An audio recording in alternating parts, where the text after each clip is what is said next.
Like and subscribe for daily videos. Men and women of Reddit who caught their significant others cheating. How did you do that? And what was your reaction? My ex-husband and his family smoked a lot of pot, still do. His sister, kids, and nanny were visiting from out of state for a few weeks. When it was time to fly home, they left their stash at my ex-mother-in-law's house because they didn't want to take it on the plane. My ex asked if I would pick it up because I was nearby. Stupidly, I agree. I don't smoke and I was willing to carry it in my car for him. To my surprise, I found a note from the nanny to my ex saying she was in love with him and she was so happy for the time they had together. Obviously she thought he would get the weed instead of me. While it was incredibly painful at the time, I am definitely living my best life 15 years later. Worst one I know of is an acquaintance of mine, came home from work one day and found his missus having sex with his dad. That blew up all over Facebook, and became a local drama fest where people tried to organize a shunning of the dad and missus. I remember it well because, well, I know people cheat, but with your partner's father? Come on. I was in the Navy and was out on deployment for 6 months after just recently getting engaged. It's one of those stupid things that young military guys do. One day I get a letter from my fiance's best friend telling me that she caught my fiance and her BF together. This was years before email and smartphones were common. We write back and forth several times and eventually it comes out how she caught them, how my fiance begged her not to tell me, and that the fiance didn't know that we were corresponding. I eventually get back to the States and plan to play it off as though I didn't know, but too many of my friends intercepted me with the news that it wasn't just the one guy, but several, and let me know that she knew that I was aware. Eventually we met, and the confrontation was minimal and tame. We broke off the engagement without a lot of drama. She kept the ring. The best friend and I ended up hooking up, at first as sort of a revenge kind of thing, but turned serious. We celebrate our 32nd wedding anniversary this year. Edit, maths. This year will be 31. After 20, it's all a blur. We were together for 5 years, living together for around 4. I came home from work early. When I got out of my car, I saw her peek through the blinds to see who was outside. I walked in the door to her coworker on the couch, obviously uncomfortable and clothes messy, and her locked in the bathroom. I wanted to pummel the shit out of him then and there, but he was a trained MMA fighter, and I would have left the house that night with more than a broken heart. Went to a friend's house for a while. They started dating the next day. Shit sucks. It took a while for me to get trust back in relationships.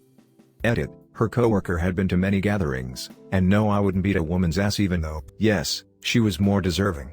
Thank you all for the comments. It was 10 plus years ago, and I'm doing good. My ex was a big drinker and I wasn't. She would frequent this bar close to our place pretty often with friends. I rarely went because I just wasn't a fan of bars or her drinking friends. One night she went out with a couple that I didn't mind that much. I was bored at home, so I decided to head over for a little bit. As I walk in, I see my ex sitting at the bar with the couple. The bar was packed, and as soon as I made eye contact my ex, she had this strange look on her face. She turns to this guy sitting next to her, and he immediately gets up and leaves. I felt something strange right away, but I brushed it off as me being irrational. I stayed for like an hour and headed home. I couldn't shake the feeling I had though, so I checked one of her friends' Facebook page to see if there was any connection that existed between my ex and this random dude. Sure enough, he was friends with one of my ex's friends. I knew his name now and that I wasn't as crazy as I thought. I sat on the information though. The next weekend she goes out drinking again and still had not returned home at 4 a.m. I tried contacting her multiple times and I got no response. I woke up to her coming home at 7 a.m. and jumping in the shower immediately. I decided to check her phone while she was in the shower, and she kept all of the messages with this same guy. Some pretty telling information in the text thread. While she was still showering, I grabbed a fresh pair of clothes and headed to my best friend's house. 20 minutes later I get a phone call with her going apeshit about me leaving and not saying anything. I laughed at the projection, told her that if she wasn't moved out by Monday the police would be there to force her out. She wasn't on the lease and her parents lived 10 minutes away from me. That was that. We were engaged, and it was about 4 months to the wedding. It was her birthday, and a Friday. We had both wanted to see Blue Man Group for a while, so I had ordered tickets for us. Being a Friday, I took off half a day to surprise her. There was an unknown car in the drive, and the garage was open, which was extremely unusual. It also happened to bypass the camera we had facing the front door. I go in through the garage to hear the unmistakable sounds of sex in our bedroom. I had no clue who the guy was, but he was balls deep in her ass. She had the nerve to say that anal doesn't count. I ended our relationship then and there, which her family claimed broke her. The last time I looked her up a couple years ago, she had had 2 kids with 2 different guys, and had spent time in prison for meth. It was a small town, so no surprises there. Her family still make me out to be the bad guy in the relationship when I ended it because I didn't forgive her. Worst of all, I never did get to see Blue Man Group in person. 4 years ago I was dating a girl who became distant and disinterested in a lot of things we both enjoyed together. Despite attempts to talk about it, she only grew more distant, then became less available to hang out, and suddenly was working late a lot. I started getting suspicious about cheating when she was on her phone non-stop. Again, I tried to talk about it, but she wouldn't engage. She also just didn't want to break up with me for whatever reason. I was actually going to end it on my own, but one weekend when she was seemingly unavailable, some mutual friends told me they spotted her with a dude from her work and they were all over each other. Coincidentally, she had also lent me her iPad and it was synced to her phone, so I saw lots of texts between those two over that weekend. They were talking about running away together, etc. He was married and her supervisor. Mutual friends were also composed of her coworkers and reported them to HR.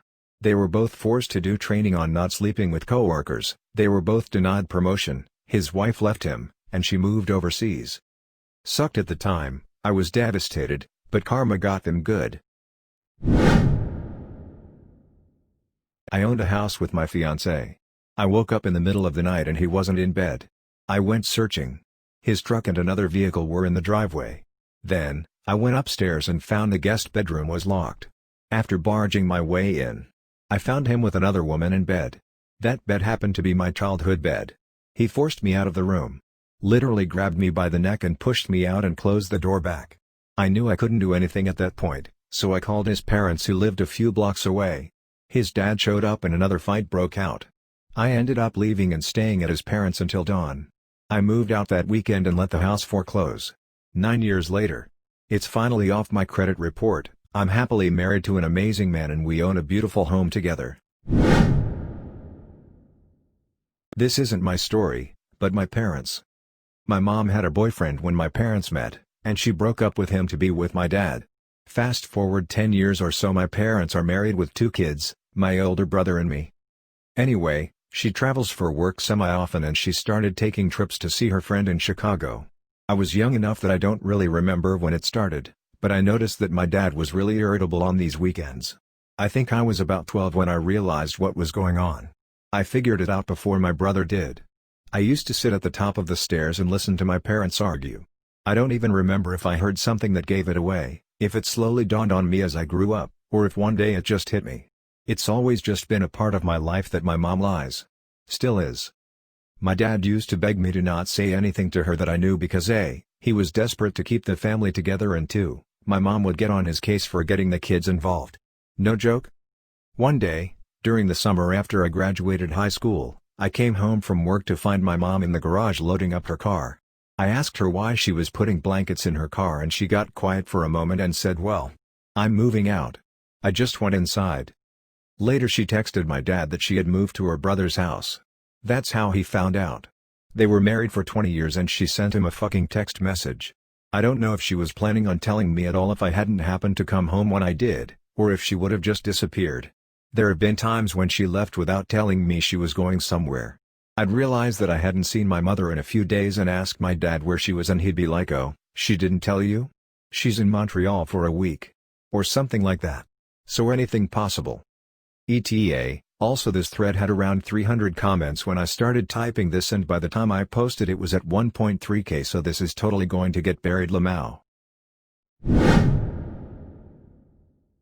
Thank you for watching. Like and subscribe for daily videos.